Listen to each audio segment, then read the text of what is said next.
Hey, beautiful ladies, welcome to what is a new series I'm starting. This is something that I got the idea from yesterday.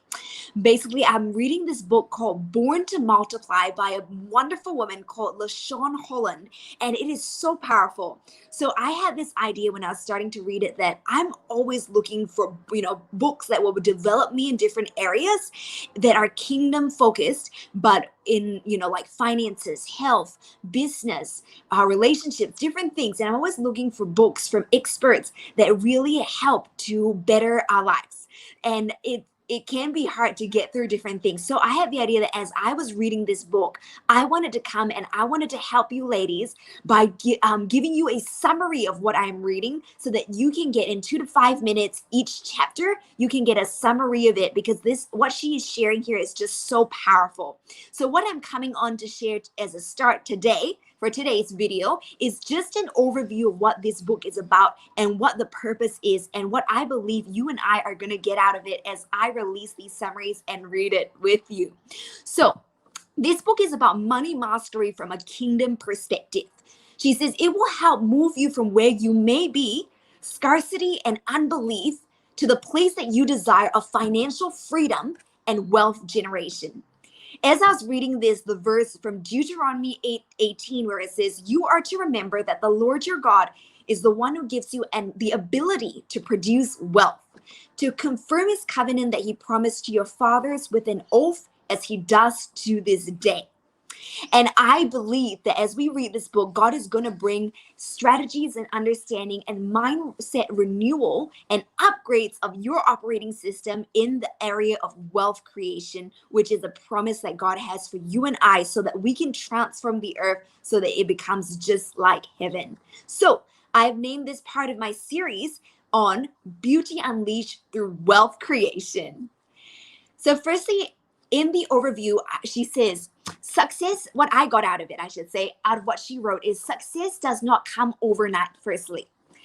She says, from what she shares, it is a partnership and journey with God over time to transform our financial blueprint, our money mindset, generational programming of bad money habits, and to reconstruct our financial DNA. And so right now, I just want to pray. This is what I'll be doing as well as I share my summaries. I'll be actually praying in real time and just inviting Holy Spirit to do this in our hearts. Holy Spirit, I thank you. And I personally invite you, and beautiful friend, I invite you to pray this too, to come and help me in the process of transforming my financial blueprint, money mindset, generational programming of bad money habits, and to reconstruct my financial DNA. So every new level requires you and I to have a new way of thinking, a new playbook, a new coach, a new insight, a new skill set, and new strategies. Once we know the blueprint for financial mastery, LaShawne says it is easy to replenish funds. Woohoo! Isn't that good news that God makes it easy for us to replenish funds? But the hardest part of this whole journey is actually, and the focus is transforming our money mindsets. So often we don't realize the programming we receive as children affects how we handle our finances in adulthood. LaShawne says this is especially so in the church. We think just because we are born again, our money gets born again. And she says we sing and dance and declare, but then without actually going deep to the root and letting Holy Spirit show us what we truly believe about money. And she says, I listened to one of her podcasts recently as I found a book. She says that what we are living out on the outside and experiencing in our finances today is simply the fruit of what is below the surface, the roots of what we actually believe. So it's changing what we believe and what we expect that's going to change what we get. That's the law of the kingdom. Super exciting because that puts the power back on our part to be able to change what we really think about money. And honestly, as I read this, and I've got some overviews where she gives practical examples of a slave mentality, and I just picked out from her book and made it and summarized it. It did highlight some things to me, and I'm so excited about getting free from them and getting a rightful air and identity mindset as who Papa God created us to be and has called us back to be through Jesus on the cross as his sons and daughters with a rightful identity inheritance. So she says that the truth is that as we change the way, if we do not change the way we think, if we do not change the way we think about money, we will never change the way we live. So she says, people are stressed out, feeling like they are financially suffocating, feeling unworthy of wealth and abundance, accepting what society gives them as the final say, and living life in financial bondage. LaShawne says her assignment is to tell you to send that blueprint back to hell, open your eyes and see what is possible to live the life you and I were created to live, a life with choices and options. But we cannot see what is possible when we think like a slave.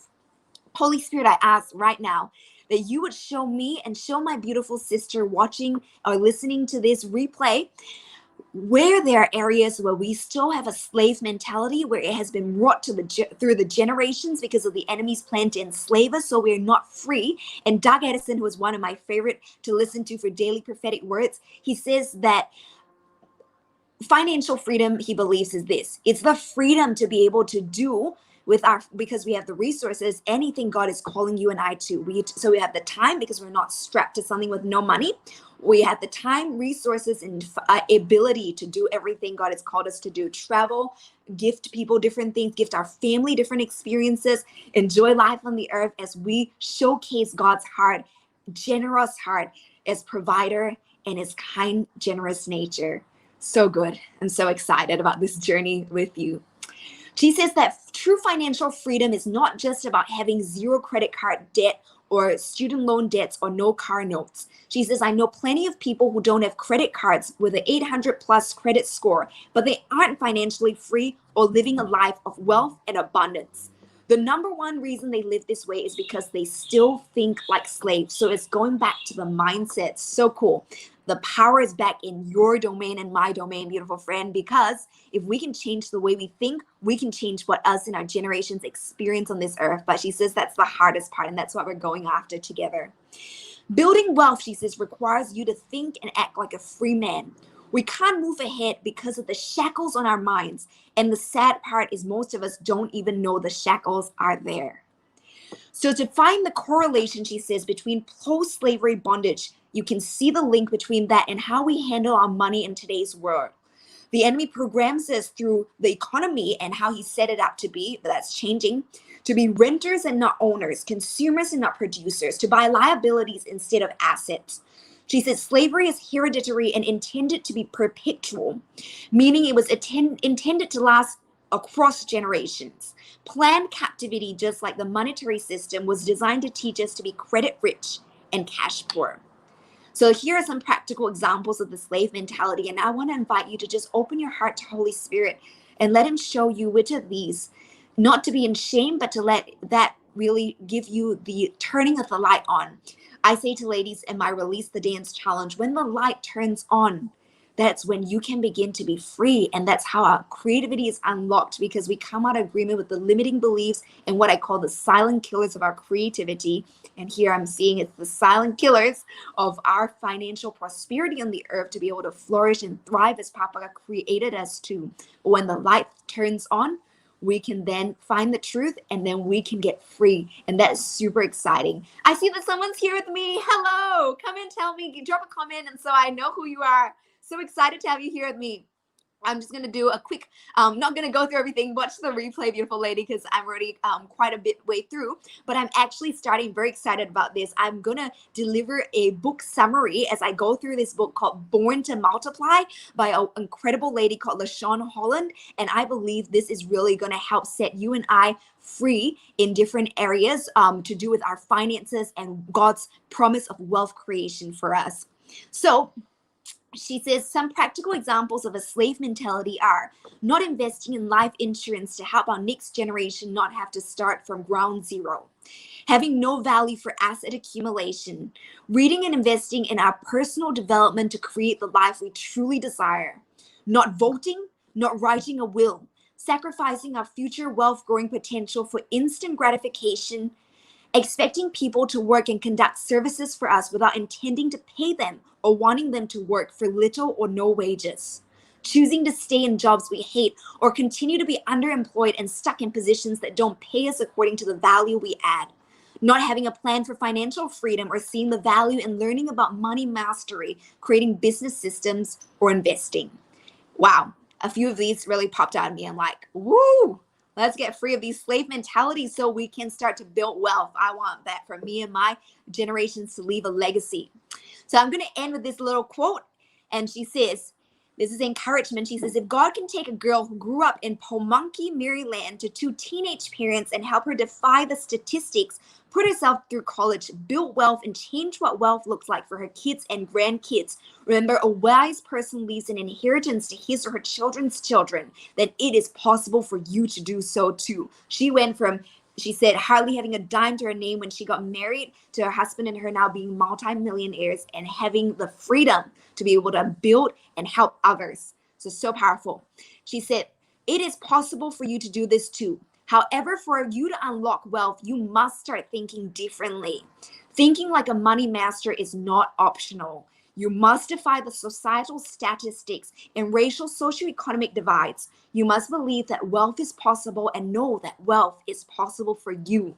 That's why I read Deuteronomy 8:18 that came to mind. God has given you, beautiful friend, and I the power to create wealth. So accept the fact that you were born to multiply. Thank you for joining me for the last 11 minutes. Wow, it's 11:11 as I say this. Thank you for joining me for the last 11 minutes. And I pray that Holy Spirit shows you something today. And I'm so excited for the next couple of videos where I'll be sharing what I get and summarizing it for you. I love you and have a great day. Bye-bye.